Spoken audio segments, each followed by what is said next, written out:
A couple of you in the comments section lately have asked me to review the French used in this show. So in this video, we're going to be watching and breaking down the French used in episode 1 of L'Agence. Du coup, si vous êtes prêts, allez, c'est parti. Moi, c'est Olivier. Moi, c'est Sandrine. So first of all, the mother and father introduce themselves in a slightly different way than perhaps you're used to. You're probably used to introducing yourself as je m'appelle followed by your first name or your first and last name. In this instance, the mother and father use a really common, quite informal but everyday level of language to introduce themselves. Listen again to how they do it. Moi, c'est Olivier. Moi, c'est Sandrine. Moi, c'est Sandrine and moi, c'est Olivier. Moi, c'est Sandrine et moi, c'est Olivier. A really common way to introduce yourself. If you particularly don't want to say je m'appelle, you've got a lovely everyday French alternative there used by two characters right off the bat. L'aîné s'appelle Martin, il a 31 ans. Le deuxième, c'est Valentin, il a 29 ans. Louis, c'est le dernier arrivé, c'est le cadet. Donc forcément, il a moins d'expérience que les deux frères. Then there's some interesting vocabulary for family members. They talk about the sons, and in particular, I want to draw your attention to the word aîné, and cadet, cadet. So aîné, or in this case with the article l'aîné, becomes L''aîné. L'aîné means the eldest. The eldest, and this can also be used for more than one child. If you want to say the three eldest, like they do in the introduction of the show, they say les trois aînés, les trois aînés. So that's really interesting and a word we don't hear every day, but it might be useful if you want to describe members of your own family. And there's also le cadet, which is the youngest. So you could say les deux cadets, the two youngest. So that was really interesting. L'aîné s'appelle Martin, il a 31 ans. Le deuxième, c'est Valentin, il a 29 ans. Ils ont tous les deux pris leur envol, mais ne se sont pas installés très loin. Next, we hear the mum and dad talk about how the family got started on this business adventure together. Au départ, on n'était pas du tout dans l'immobilier, on n'y connaissait rien du tout, mais rien. Alors moi, j'étais institutrice et j'avais envie d'avoir un projet en commun avec mon mari. Et puis ensuite, les enfants nous ont rejoints les uns après les autres. Donc maintenant, on travaille tous en famille, c'est absolument génial. So first of all, from that clip, I want to draw your attention to something Olivier said. He says, au début ou au départ, on n'y connaissait rien. On n'y connaissait rien. Now, you're probably familiar with the verb connaître here. He's using it in the past tense. He says at the beginning, we didn't know anything. But what does the Y stand for? What does the Y stand for here? Well, actually, it stands for about it. What is it? Well, it's working in the luxury property market or perhaps even the property market itself. On n'y connaissait rien. So in this case, the Y stands for about it. And funnily enough, this definition, this use of connaître isn't listed in word reference at all. So I recommend you just learning this as a whole expression. Either j'y connais rien or on n'y connaît rien. Just remember the subject with the Y, with connaît, it means know nothing about it. The it is the thing you're talking about. Et puis ensuite, les enfants nous ont rejoints les uns après les autres. And the next part of this introductory clip talking about how they got started in the business was when the mum says that it started out being her and her husband, Olivier, and then les enfants nous ont rejoints. Les enfants nous ont rejoints. The children joined us, which would have been fine and perfect as a sentence on its own. But she decides to add les uns après les autres. Les uns après les autres. One after another. So the children joined us one after another. And you see this sort of l'un après l'autre, ou l'un l'autre, ou les uns après les autres, ou les uns avec les autres, depending on the verb, depending on the preposition you need.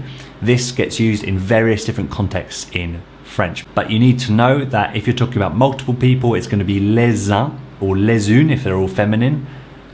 And then in the second part, it's also going to be plural. So in this case, it's more than one son, so it's les uns après les autres. In English, it's going to be one after the other or one after another. But you can just leave that les uns après les autres off and it would get the point across just the same with a little bit less specificity.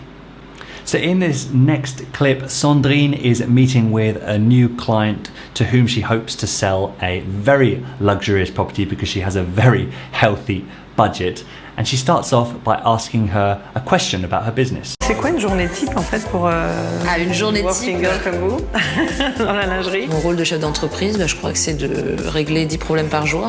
So she asks her, what is une journée type? Une journée type for her business. And I picked this out because this is something that I definitely only learned when I moved to France. It's a little thing, but basically type here, although it can mean type or it can mean this informal term for a man, un type, here as an adjective it means typical or classic.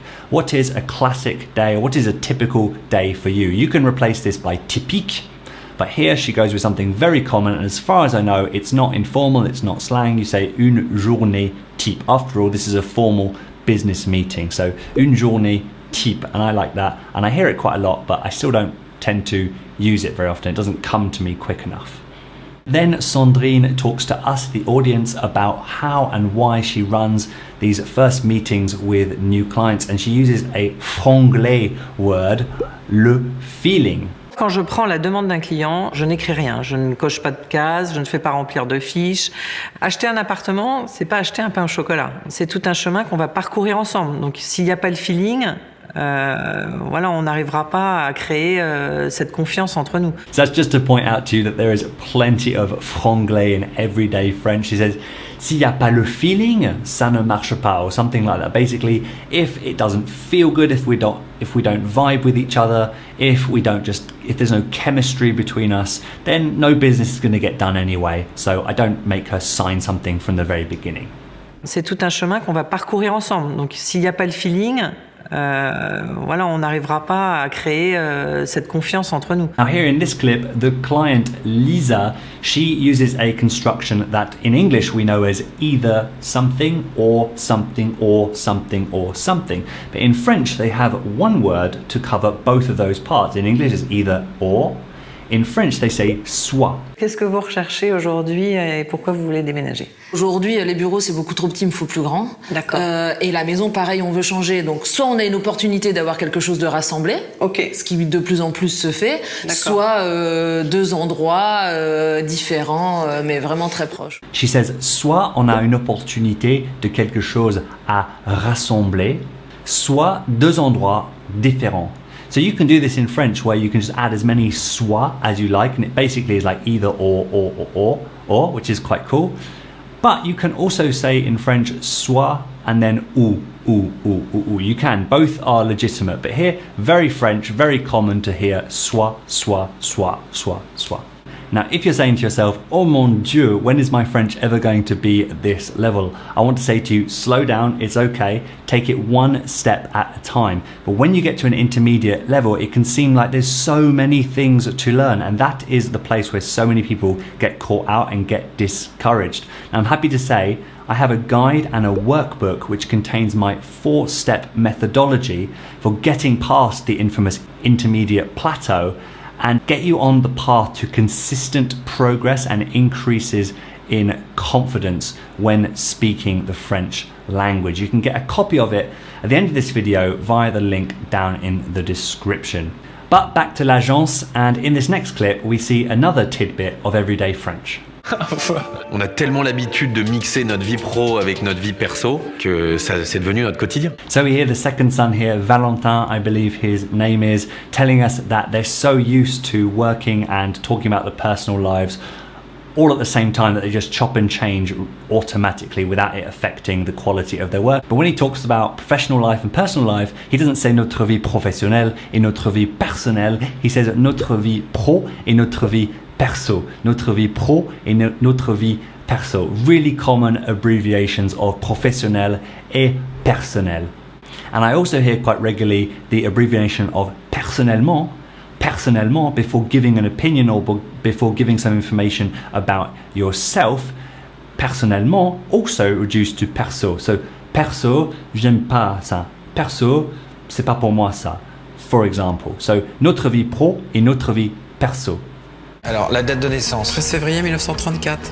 Peut-être mentir un peu. Là, je vais avoir que vraiment des vieux là. C'est pour ça, on peut peut-être mettre un peu plus jeune. Now, how do you say only in French? If you're thinking the word seulement, I would say yes. And also, no. The most common way of saying only in French, which sometimes can also be said as just in English, depending on the context, is ne, que. So you know how you say ne and pas for a negative sentence? You just put the ne and the pas around the thing that you're going to make negative, or ne rien or ne jamais, things like that. You can also do that with que, ne, que. And when you do this, you're also saying only. And as is typical in everyday French, a lot of the time they don't even say the ne, so you'll just hear que.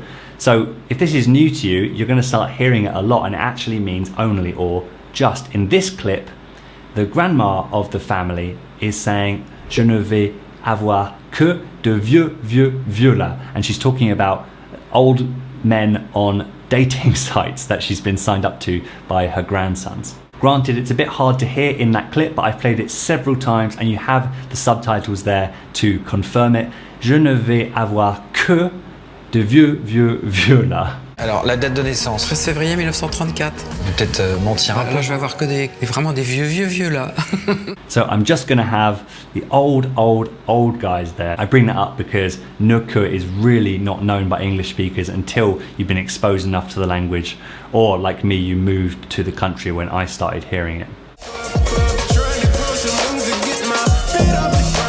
Wow, regarde ça, j'avais pas Louis, regarde. Regarde-moi ça. C'est beau. Oh là là là là là. How many la la la were there in that sentence? I believe there were 6. Let's listen again. Regarde-moi ça. C'est beau. Oh là là là là là. So French. So if you were still in doubt over whether or not the French actually use the expression oh la la, oh yes they do, and sometimes they add a lot more la. Quand je rentre dans ce château, j'ai des frissons. C'est wow. When the father and son enter into this magnificent castle, the son says something interesting. He says, quand je rentre dans ce château, quand je rentre dans ce château. And the reason this is interesting is because I wonder, why is he saying rentre instead of entre? He's never been in this castle before, and yet he's saying rentre, which you could use to say go in again, re-enter, rentre. Now, what's actually happening here is what the French do quite a lot, and they use the are version or the re version of a verb in everyday speech, and I've never really had a concrete answer as to why this happens. It just happens. For example, I often hear rajouter, je rajoute quelque chose à ma commande. For example, je rajoute quelque chose à ma commande. Grammatically, I think it should be ajouter, j'ajoute quelque chose à ma commande, but people will say rajouter even if it's the first thing they're adding. If it's the second thing, you might be able to understand it. I'm adding something else to the order, so I'm rajouter. But here he says rentre, quand je rentre dans ce château. So here, no grammatical reason as far as I know to say rentre instead of entre, but he does it anyway. So the French do that, and I thought it was the sort of geeky thing I should bring up. Quand je rentre dans ce château, j'ai des frissons.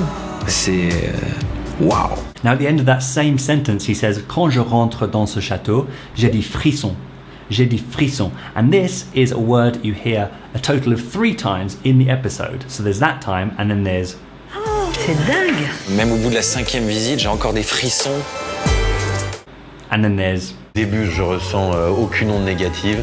Donc voilà, quand une visite se passe bien comme ça, c'est vrai qu'on a un peu des frissons. Voilà. So the frisson is like, I have chills. And it's them talking about their excitement. You can understand why he'd use that word, but 3 uses of it in slightly different contexts in the episode is the sort of thing which helps our minds intuitively know what it means without actually looking up the translation. So, des frissons. J'ai des frissons. I have chills. Ce petit tour à un bateau, c'est plutôt très sympa. Après, je me laisse pas non plus séduire si facilement. Now, a bit later in the episode, we're back with Lisa, whom Valentin is trying to sell a home to. And she says, je me laisse pas non plus séduire. Je me laisse pas non plus séduire. And this is interesting because this would translate in English to I don't let myself, or I'm not letting myself be seduced in English. So we would have it in this passive voice, I am seduced. But in French, with this verb se laisser plus the infinitive, it does the work for us without the être needing to be there. So literally you might say, je ne me laisse pas être séduit ou séduisait, one of those two. I forget the past participle. But here it's just je me laisse pas séduire. Je me laisse pas séduire. So that's a really nice feature of French, and it can be used with a lot of other verbs. For example, je me laisse pas manipuler. Je me laisse pas manipuler. I don't let myself get manipulated or be manipulated. Or there's an expression, je me laisse pas faire. Or in the affirmative, je me laisse faire. That means I allow myself to be walked all over or to be a pushover. Soirée presque à Miami. Avec le soleil, le temps. Exactement, c'est étonnant. Lisa then says on a boat, on se croirait à Miami. On se croirait à Miami. And this is a nice use of se croire. Se croire, which is to believe oneself. So, je me crois à Miami means I believe myself to be in Miami, or the surroundings are such that I feel like I'm in Miami. So that's a good translation. I feel like. To feel like one is in. But again, you don't need être. Je me crois être à Miami. No, it's je me crois à Miami. And she uses it with on to talk about both of them. On se croirait, and also in conditional, on se croirait à Miami. So that's really cool. In English, we'd have to use the to be as well. But in French, you don't. It's just on se croit plus l'endroit. Soirée presque à Miami. Avec le soleil, le temps. Exactement, c'est étonnant. Maintenant, du coup, Valentin doit me trouver des bureaux vides parce que je me déciderai quand j'aurai vraiment une solution complète. So the next thing here to talk about is that she says, je me déciderai. Je me déciderai. And she's using the verb se décider. Se décider instead of décider. Both se décider and décider mean to decide, but they probably have some nuance in them which led her to use that one rather than décider. I believe se décider more translates to make up one's mind, so it's a bit more of an emotional thing, or it's a bit more of a final thing. Maybe it's a harder decision to make, but don't take my word for it. You'll learn which one's better to use just through lots and lots of exposure to the uses of the different verbs. So je me déciderai, and then the second part is, says quand j'aurai une solution complète. Now in English we'd say when I have a complete solution. Je me déciderai quand j'aurai vraiment une solution complète. But in French they say the future tense because it's a future event. Quand j'aurai une solution complète. Quand j'aurai une solution. When I will have a complete solution. We wouldn't say that in English, but that's how you have to say it in French when you talk about a future event. Je suis désolé de t'avoir doublé. Non, mais attends, tu rigoles. Le gong, c'est un rituel. Dès qu'on reçoit une offre, l'un d'entre nous sonne le gong. If you've ever wondered how to say one of us in French, well, there's your answer. She just said it for you in the clip. L'un d'entre nous. L'un d'entre nous. You can, according to my translators that I've checked many times, you can say l'un de nous, but it is far more common to say l'un d'entre nous, or even l'un d'entre vous, ou l'un d'entre eux, ou l'un d'entre elles, depending on the group that you are speaking about. But yes, l'un d'entre nous is literally one of between us, but you don't think about it like that. It's just l'un d'entre nous. And she says, l'un d'entre nous sonne le gong when they have a sale in the business. But I think that's the perfect metaphor with which to end this episode. I'm going to sonner le gong. If you enjoyed this video, please don't hesitate to leave a like down below. It really helps tell the YouTube algorithm that it's a popular video and to show it to more people and overall help the channel grow. If you are a learner wanting to make more of every speaking opportunity that you have in French to grow your confidence and have more progress, then check out my guide and workbook via the link in the description down below. And you can also click on screen right now to check out any more of the videos on my channel. But until next time, tout le monde, à la prochaine. Ciao.